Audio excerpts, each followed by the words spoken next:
खाली करा, माईक खाली करा. सर, कॅप्टन खरात यांना अटक केलेली आहे. काय नेमकी तक्रार होती आणि काय आपण कारवाई केली? पोलीस स्टेशन सरकारवाडा येथे CR नंबर 74/2024 असा गुन्हा दाखल झालेला आहे फिर्यादीच्या तक्रारीवरून. भारतीय न्यायसंहिता कलम 64, 74, 351 आणि जादूटोणा प्रतिबंध कायदा कलम 3, कलम 1, 2 प्रमाणे हा गुन्हा दाखल करण्यात आलेला आहे. तपास चालू आहे. क्राईम ब्रांच युनिट 1 आणि गुंडा पथक तपास करीत आहे. काय तक्रार होती सर? फिर्यादीच्या तक्रारीवरून FIR दाखल करण्यात आलेली आहे. काय तक्रार होती? काय घडलं? आपण काय गुन्हा दाखल केला? ती महिलेच्या तक्रारीवरून गुन्हा दाखल करण्यात आलेला आहे. महिलेचं नेमकं काय फिर्यादीमध्ये म्हणणं काय होतं? काय तक्रार काय होतं तेवढं सत्य? ती शारीरिक शोषणाबद्दलची तक्रार. सर, कुठले कलम? कुठल्या कलम? भारतीय न्यायसंहिता कलम 74, 64 आणि जादूटोणा प्रतिबंध कायदा कलम 3, 2, 1 प्रमाणे गुन्हा दाखल केला. सर, जो आरोपी आहे तो आरोपी नेमका कोण आहे, तो काय करतो, त्याची पार्श्वभूमी काय आहे, ती महिला त्याच्याकडे का जातो? सध्या तपास चालू आहे. फिर्यादीचं नाव उघड होऊ नये म्हणून जास्त डिटेल देत आहे. आरोपीची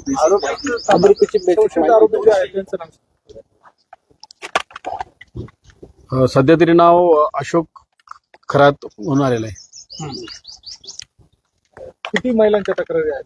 सध्या एकच तक्रार. नेमकं काय प्रोफेशन म्हणजे काय नाही, अजून काहीच निष्पन्न. जस्ट गुन्हा दाखल झालेला आहे. अजून तपास चालू केलेला. तर ते ज्योतिषी होते, भविष्य सांगतात, अंकशास्त्रात अभ्यास अशी माहिती मिळते आहे. महिलांचं शोषण करत होते अशी चर्चा आहे. नेमकं आपल्याकडे काय तक्रार दिली होती आणि आपण काय पुढे तपास करतो? महिलेने जी तक्रार दिली त्याच्याप्रमाणे गुन्हा दाखल करण्यात आलेला आहे आणि अजून त्याच्या प्रोफेशन बद्दल अजून तपासात काही निष्पन्न झालेलं नाही. आज नेमका पहिलाच दिवस आहे. तपास सुरू आहे. तर काही व्हिडिओ देखील आहेत. मोठ्या प्रमाणावर व्हिडिओ आपण जप्त केलेले आहेत, CCTV म्हणा किंवा इतर, त्याबद्दल काय माहिती? नाही, सध्या तपास सुरू आहे. अजून भौतिक कोणताही पुरावा आपण जप्त केलेला नाही. आरोपी एकच आहे की आणखी आरोपी? सध्या तरी आरोपी एकच आहे. महिलेने तुमच्याकडे जी फिर्याद सांगितली, त्या फिर्याद सांगत असताना तिने काय अलिगेशन केलेले आहे? महिलेने जी फिर्याद दिलेली आहे ती मी आपल्याला आत्ताच सांगितलं की तिने शारीरिक शोषणाबद्दल तक्रार दिलेली आहे आणि तिच्या प्रायव्हसीच्या कायद्याप्रमाणे जास्त ओपनली बोलता येणार नाही. हो,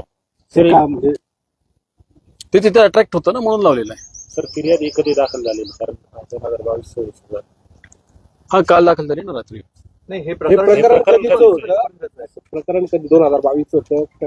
कधीपर्यंत? 24 पर्यंत आहे असं फिर्यादीत सध्या तरी दिलेलं आहे.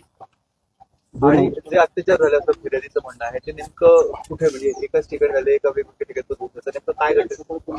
प्राथमिकता तरी एकाच ठिकाणी झालं तर दिसते. तपास अजून सुरू आहे. सर, आरोपीला अटक करताना जेव्हा पोलीस गेले तेव्हा त्यांनी काही गोंधळ वगैरे घातला? नाही, अजून काही निष्पन्न झाले.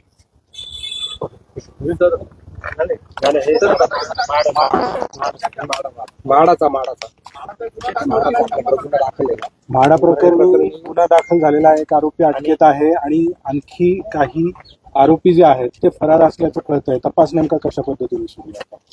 कालच तपास क्राईम ब्रांच युनिट 1 कडे आलेला आहे. एक आरोपी अटकेत असून पोलीस कस्टडीमध्ये आहे.